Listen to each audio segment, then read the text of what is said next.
You're about to hear something no man is ever prepared for, a truth so old, so brutal, so deeply woven into human psychology that even women themselves refuse to acknowledge it. Not because it's offensive, but because it's accurate. For centuries, men have searched for the logic behind female desire, but desire was never logical. It was hierarchical, instinctual, biological. A woman's attraction does not follow fairness, kindness, or morality, it follows power. Not the Instagram version. Not the money-only version. But the ancient kind, psychological power, the ability of a man's presence to calm her storms and awaken her shadows at the same time. Every generation tried to hide this truth. Religion softened it. Society censored it. Modern culture denies it. But her nervous system has no interest in pretending.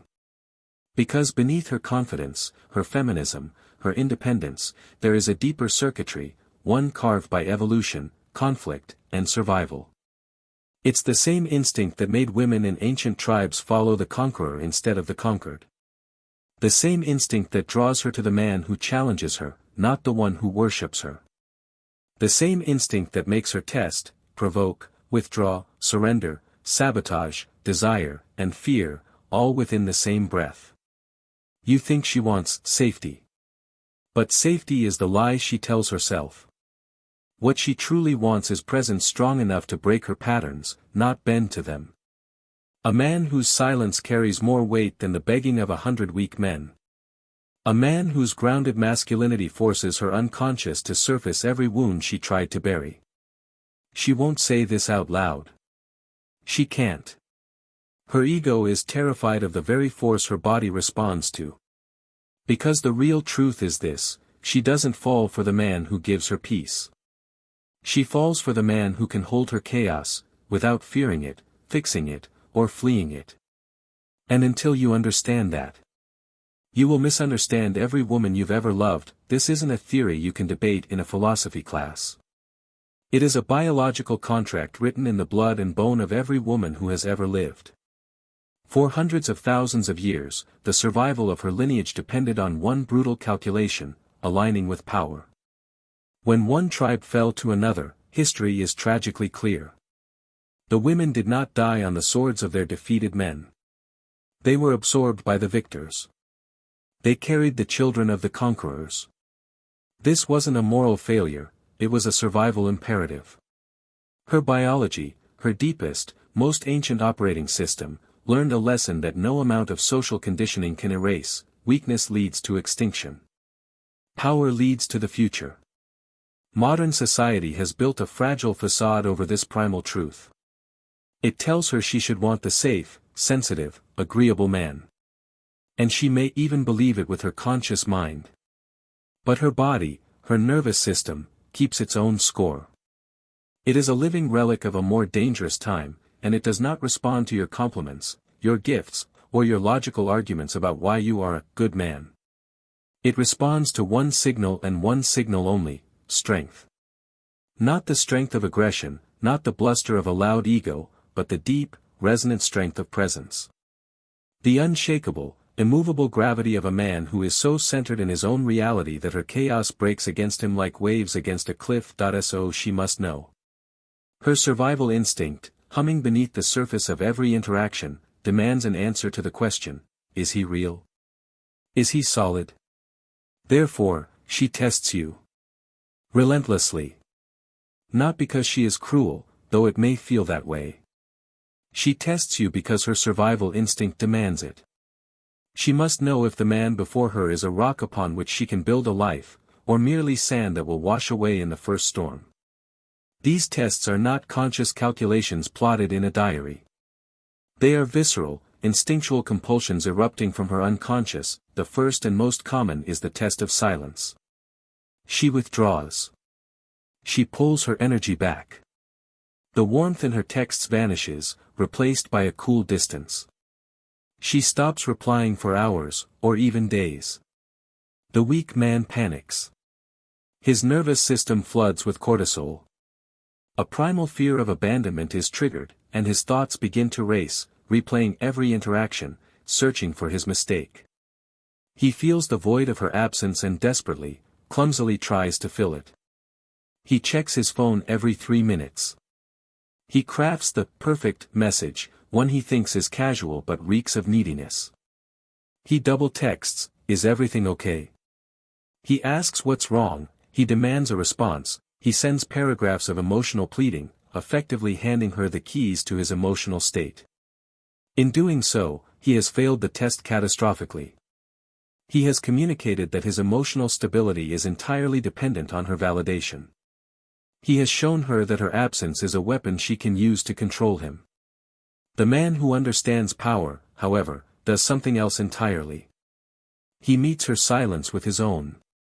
But his silence is of a different quality. It is not a punitive, angry silence born of a bruised ego. It is a calm, grounded, and indifferent silence. It is the silence of a man whose world does not crumble because a woman is not paying attention to him.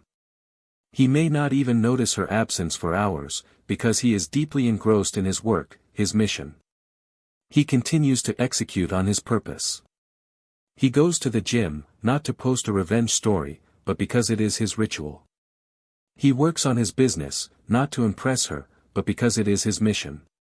He spends time with his brothers, finding strength in masculine fraternity.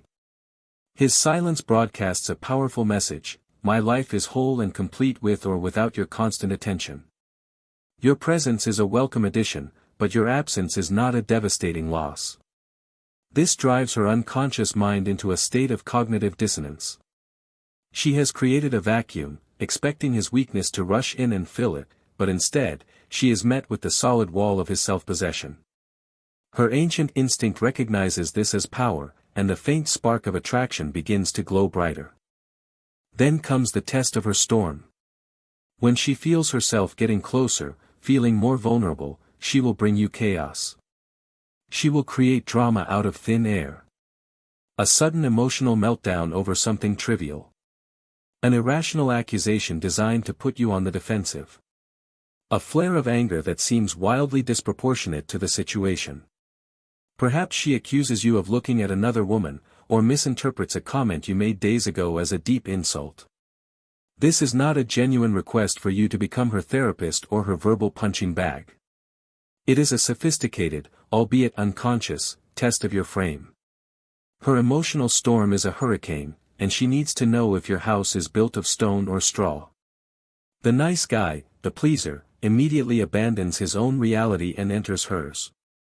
He goes into frantic fixing mode.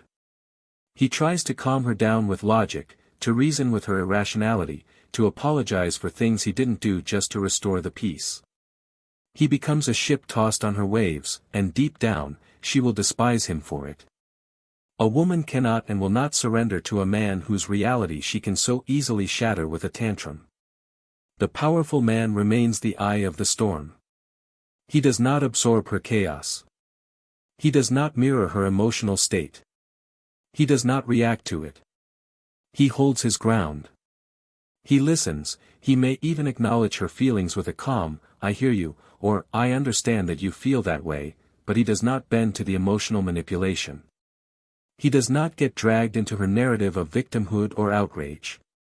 He remains grounded in his own calm, objective reality. His unwavering presence acts as a container for her chaos. It communicates, "Your storm is powerful, but it is not more powerful than my stillness. You can rage, you can scream, you can cry, and I will still be here, unmoved." This provides the profound psychological safety she truly craves, not the safety of a boring, predictable life, but the safety of a man whose masculine core is unbreakable. In his presence, her nervous system can finally down-regulate, because it has found a force stronger and more stable than its own turmoil. Next, she will deploy the more subtle, but equally potent, test of disrespect. She will mock your ambition, calling your business idea cute. She will subtly belittle your passions. She will challenge your opinions with a dismissive tone. She might be consistently late. She might take a call from another man in front of you. She might make a joke at your expense in front of your friends. This is a sophisticated probe, designed to test the very foundation of your self-worth. She is asking a fundamental, unspoken question: is your reality built on my approval, or is it built on something deeper, something internal? The man whose identity is external, who relies on her for his sense of value, will crumble. He will get defensive. His voice will get tight. He will become indignant. He will try to justify his mission, to explain himself, to convince her of his worth. He will start to modify his behavior, to sand down his own edges, hoping to become more palatable to her. He has failed. He has told her that her opinion holds more weight than his own conviction. The man who is truly centered in his purpose will meet this test with amused indifference. When she calls him arrogant, he might smile and say, "I've heard that before." When she questions his path, he doesn't argue, he simply continues walking it. He doesn't need her to believe in his vision, because his belief is forged in his own soul, through his own actions. His lack of an emotional reaction is terrifying to her ego, but intoxicating to her instinct. It demonstrates that he is a man on a mission, a sovereign king in his own kingdom, and her validation is not the currency he deals in. A woman will never be your mission, but she will gladly and enthusiastically join a man who has one. She cannot be the center of his world, but she will desperately want to be a part of a world that is centered on a powerful, undeniable purpose. But here is the darker truth, the part of the equation that your ego has been willfully ignoring for years. Her tests are only one half of the story. The other half, the more important half, is the reason you keep failing them. You are not just being tested by her, you are being tested by your own unhealed wounds. The reason you fall into a state of frantic obsession with the woman who is distant, chaotic, and withholding is not because she is a goddess. It is because she is a ghost. Her behavior is a perfect, painful mirror for the emotional void you carry deep within your own psyche. You are not chasing her. You are chasing the ghosts of your past. Her inconsistent attention feels precisely like your mother's unpredictable, conditional affection. Her emotional distance feels exactly like your father's cold, silent absence. Your unconscious mind is not your friend, it is a machine. And it does not seek health, it seeks resolution. It is a broken record, pulling you toward the very scenarios that wounded you as a child, in a desperate, tragic, and futile attempt to finally win the love you never received. You are trying to fix your past by controlling your present. You think you are in love with her soul, but you are addicted to the familiar pain of trying to earn her validation. This is the great betrayal. Not hers, but yours. You have betrayed your own spirit by placing the key to your happiness, your worth, and your peace in the pocket of a woman who is nothing more than a living embodiment of your own inner brokenness. You keep crawling back to women who feed you crumbs of attention, believing it's a feast, because emotional starvation is the only home your nervous system has ever known. And so you suffer, you plead, you break, believing that the depth of your suffering is a testament to the depth of your love. But it is not. It is a testament to your refusal to turn around and finally face the boy inside of you who is still waiting for mommy to tell him he's good enough, still waiting for daddy to show him the way. And no woman, no matter how beautiful or intoxicating, can mother the man who refuses to father himself. The path out of this self-imposed hell is not to learn better tactics to pass her tests. It is to do the hard work of becoming the man who is no longer testable. This requires a brutal journey into the fire of self-creation, an alchemical process of turning the lead of your trauma into the gold of your sovereignty. This journey begins with a radical act, the complete withdrawal of your attention from her and the redirection of it onto yourself with the precision of a laser. While she is playing games, you are building an empire, of muscle, of finance, of knowledge. While she is posting stories designed to provoke a reaction, you are in the gym, building the physical armor of discipline.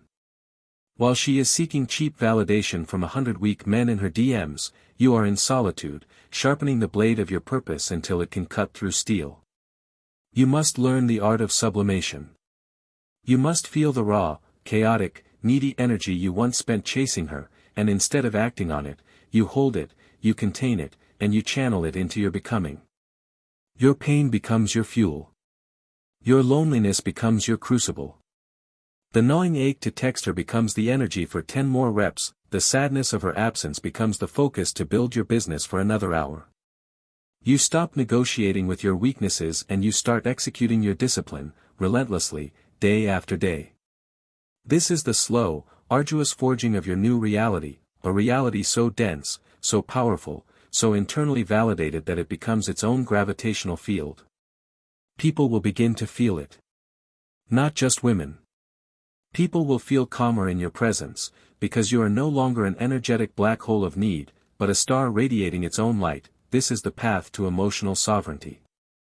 You learn to be with yourself in the quiet moments. You feel everything, the loneliness, the desire, the anger, but you obey nothing that doesn't align with your path. You are the master of your emotional state, not its slave. You no longer need her to be a certain way for you to feel whole, because you are already whole. Her presence in your life shifts from being a desperate, addictive need to a conscious, deliberate choice. And because you no longer need her, she begins to need you in a way she has never needed any man before. You begin to attract women who recognize your value instantly, because it is not something you project with words, it is something you are. It is in your posture, your eye contact, the calm cadence of your voice. And if they test you, it is no longer a source of anxiety. You see the test for what it is, a frightened question from her unconscious, and you answer it with the calm, immovable truth of your presence. You do not pass the test. You are the test. You become the force of nature that she has been unconsciously searching for her entire life. A man who will not fold. Not for her beauty, not for her tears, not for her seduction, not for her guilt. And in witnessing this unwavering masculine core, something deep within her begins to heal. The feminine is not healed by worship. It is healed by the unwavering presence of the masculine. Ultimately, for every man on this path, there comes a moment of choice. A final exam. You will encounter her again, the woman who is the perfect, beautiful embodiment of your deepest wound. And you will feel the old pull, the familiar ache, the siren song of the chase. In this moment, you must perform the greatest act of power a man can express. You must walk away. Not with anger, not with resentment, not with a dramatic monologue or a final text for closure. But with a quiet, profound, sacred stillness. You see her, but now you see through her. You see the scared little girl behind the provocative behavior. You see the pattern, not just the person. And you feel a sense of compassion, but from a safe distance, without entanglement. You disappear from her life not as a tactic, but as a final declaration of your own sovereignty. Her chaos requires your emotional reaction to survive, it is a fire that needs your wood to burn. When you calmly withdraw your energy, her games cease to function. The stage goes dark. She is left in a silent room with nothing but the echo of her own dysfunction. This act is not for her. It is for you. It is the final severing of the energetic cord that ties you to your past. You don't punish her. You don't fix her. You don't wait for her. You release her, with grace. Because you have finally learned that she was never the prize. She was the mirror, cruelly and perfectly reflecting the parts of yourself you had abandoned. And now, you no longer bleed for mirrors. The greatest threat to a woman who manipulates is not a man who fights back. It is a man who no longer reacts at all. And that is where her power over you ends. And your true life, the life you were meant to build, finally begins. This transformation from a reactive boy into a sovereign man is the most important journey you will ever undertake. It is not easy. It requires courage, discipline, and a willingness to face the darkest parts of yourself. If you are tired of the games, tired of the confusion, and ready to stop being a casualty of your own unhealed wounds, then it's time to begin the work. This is about more than just attracting women, this is about reclaiming your soul. If you are ready to be forged in the fires of becoming and emerge as the man you were always meant to be, click the link in the description below to join our community. This is your invitation to end the cycle. To leave the theater of chaos and step into the arena of your own life. The choice, as always, is yours.